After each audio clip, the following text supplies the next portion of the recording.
Halo teman-teman kolektor saham, bertemu kembali dengan saya di sini. Kali ini kita akan membahas di luar saham-saham yang sedang hype ya. Ini adalah salah satu saham yang cukup menarik bagi saya. Sudah saya perhatikan dari awal tahun dan beberapa sudah mulai saya cicil di sekuritas-sekuritas invest saya ya. Karena menurut saya bisnisnya cukup menarik, cukup sustain gitu ya, dan juga sudah teruji karena ini sudah berdiri sejak tahun 94 kalau nggak salah, nanti akan kita bahas. Master System Infotama adalah perusahaan teknologi informasi dan komunikasi yang telah menjadi salah satu pemain utama 94 ya, mana ya? 94 ya benar. Di industri ini ya salah satu pemain besar lah ya. Kantor pusatnya berada di Sudirman Tower di Jakarta, dan perusahaan ini mulai listing di bursa pada 2023, ya cukup jauh ya sejak awal berdirinya. Total dengan melepas 470 juta lembar saham ya pada tahun 2023 di harga 1.355 per lembarnya, dan jumlah saham terus bertambah melalui program MESOP ya, itu program karyawan, saham untuk karyawan. Hingga terbaru Juni 2025 mencapai 3,14 miliar saham, dan struktur kepemilikan dikuasai oleh 3 pendiri, tapi di sini hanya ada CEO ya yang dicatat. Jadi dia tuh sebenarnya ada Pak Jupri Wijaya, Edi Antoni, masing-masing menggenggam 28,7%, serta Pak Joko Gunawan juga ya sebesar 27,4%. Lalu publik free floatnya itu 15%. Mungkin sedikit tentang Pak Edi Antoni ya. Jadi Pak Edi Antoni adalah presidir sejak awal, ya sejak tahun 94 ya. Sampai hari ini masih memimpin, usianya sudah 63 tahun. Terakhir diangkat kembali pada Juli 2023. Dengan latar belakang akademiknya cukup lengkap ya, mulai dari sarjana hukum Universitas Katolik Parahyangan pada tahun 85, sarjana teknik elektro ITB tahun 86, magister manajemen ya Universitas Trisakti pada 2006, hingga doktor ilmu ekonomi di universitas yang sama pada tahun 2017.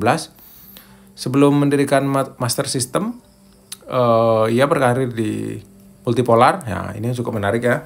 Jadi di grup Multipolar itu dengan posisi terakhir sebagai marketing manager.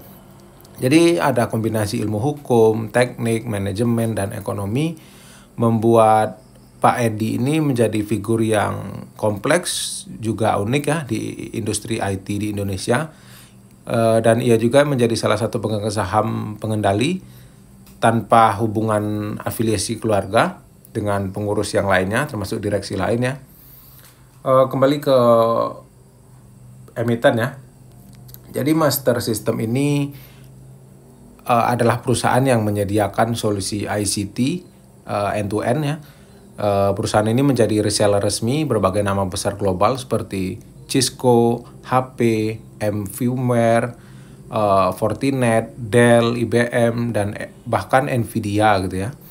Jadi model bisnisnya menggabungkan penjualan hardware, software, jasa instalasi, pemeliharaan, dan juga konsultasi.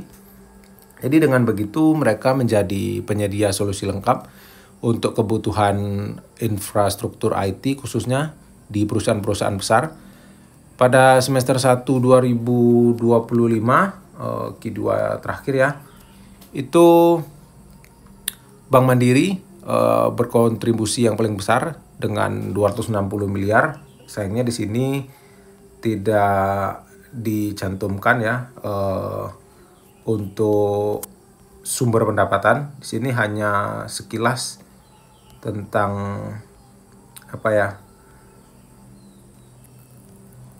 tentang ininya lah pembagiannya, tapi tidak secara rinci. Nah, seperti ini ya. Ini kepemilikan tadi, free floatnya, dan juga ininya nggak lengkap. Nah, ini hanya dari sisi kontribusi dari sisi segmen gitu ya. Baik, lanjut ya. Tadi 260 miliar BMRI dan juga Telkomsel sebesar 217 miliar sebagai pelanggan utama yang sudah bertahun-tahun. Lalu dari sisi vendor, ketergantungan cukup besar pada PT ECS Indojaya, yaitu 497 miliar dan Cisco 358 miliar. Lalu secara kinerja keuangan kita intip sedikit ya. Kita hanya lihat kasar-kasarnya aja lah ya. Perusahaan kelihatan nggak ya? Apa kepotong ya kalau di upload nanti? Coba saya, kayaknya kepotong sih. Saya sebutin aja lah ya. Secara kinerja keuangan, perusahaan menunjukkan tren positif sebenarnya di atas kertas. Sekali lagi, semester 1 2025 mencatatkan penjualan sebesar 2 triliun. Ini maksudnya di Q1 dan Q2 ya. Naik sebenarnya dari 1,8 triliun pada tahun lalu. Lalu laba kotor naik menjadi 383 miliar, laba usaha 219 miliar, dan laba bersih 196 miliar. Pergeseran komposisi penjualan terlihat jelas. Hardware turun. Sebentar, sini bisa kita lihat juga. Kembali ke yang tadi ya.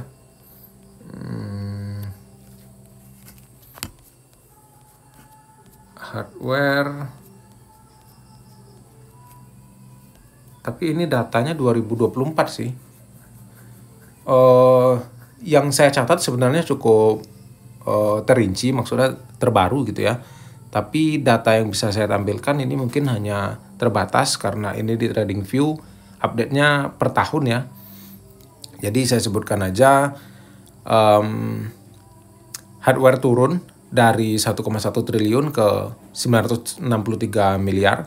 Tapi softwarenya melonjak atau naik dari 380 miliar ke 678 miliar.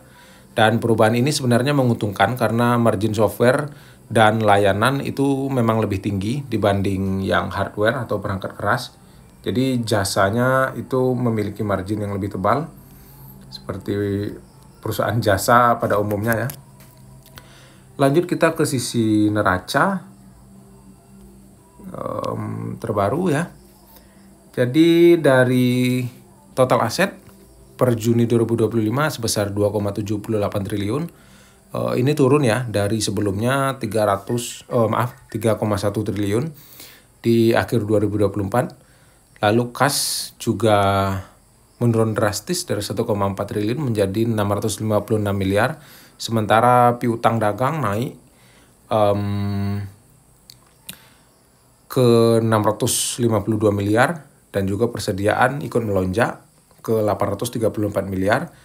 Aset tetap relatif kecil senilai 226 miliar ditambah investasi patungan 1,6 miliar. Kondisi ini menunjukkan bahwa banyak dana perusahaan yang terikat di modal kerja seperti perusahaan padat karya ya, padahal ini sebenarnya lebih ke perusahaan jasa, lebih condong ke perusahaan jasa gitu ya. Dan untuk kewajiban hutang ya, posisi mereka sebenarnya cukup aman. Liabilitas itu menurun dari 951 miliar menjadi 787 miliar. Lalu utang jangka pendek senilai 39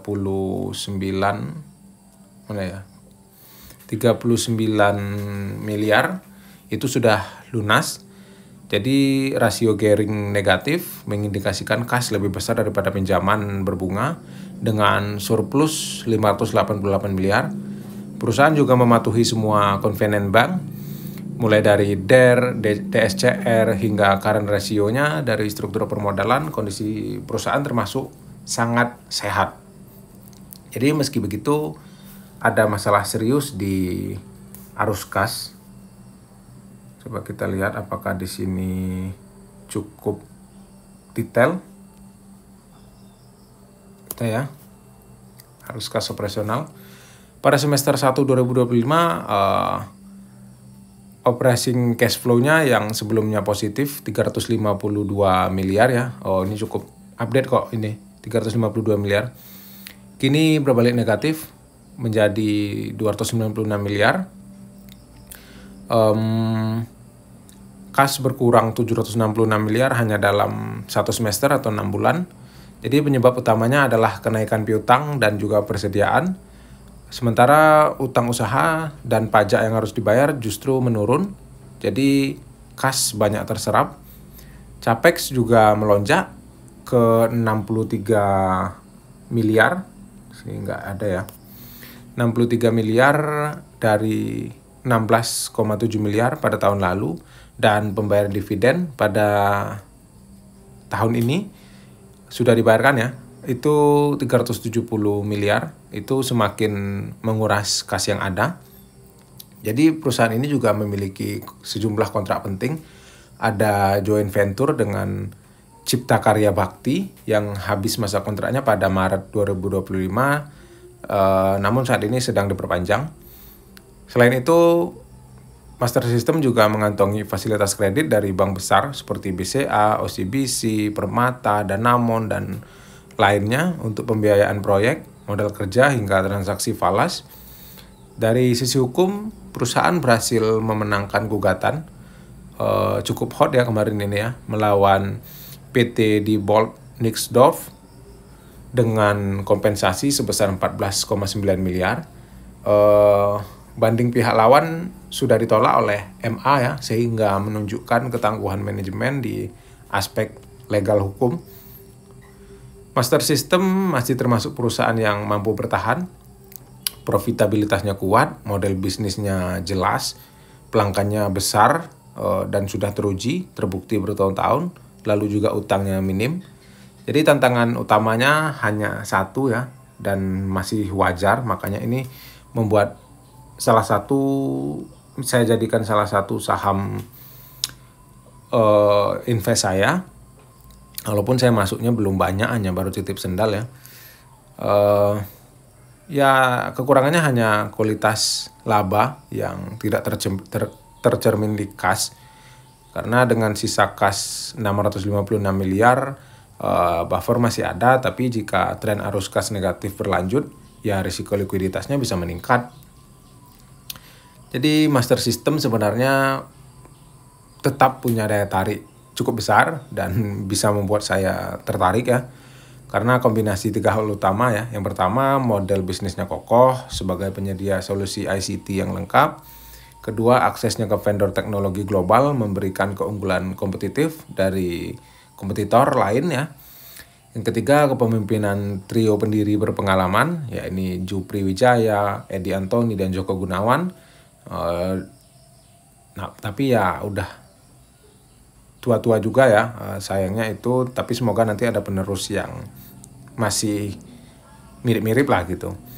Ini membawa fondasi manajerial dan teknis yang kuat. Jika manajemen mampu memastikan laba benar-benar mengalir menjadi kas yang benar-benar ada gitu ya, perusahaan ini punya prospek yang cerah di industri teknologi yang semakin berkembang pesat. Jadi ya mungkin kita hanya mengintip, karena saya perhatikan setiap saya bikin video yang mungkin lumayan lengkap dengan durasi yang panjang, mungkin agak membuat teman-teman males nonton sampai akhir gitu ya. Jadi mungkin ke depan saya akan buat videonya simple kayak gini. Saya hanya bahas yang menarik bagi saya dan juga yang menurut saya menjadi kekurangan gitu ya. Dan semoga ini bisa membantu teman-teman, karena saya juga menyadari saham ini menjadi salah satu saham yang jarang dibahas tapi cukup menarik. Sekali lagi ini disclaimer ya, bukan rekomendasi. Dengan saya menyatakan bahwa saya mencicil saham ini bukan juga harus diikuti, karena semua risiko ditanggung masing-masing. Baik, terima kasih teman-teman yang sudah menonton. Sampai jumpa di video selanjutnya.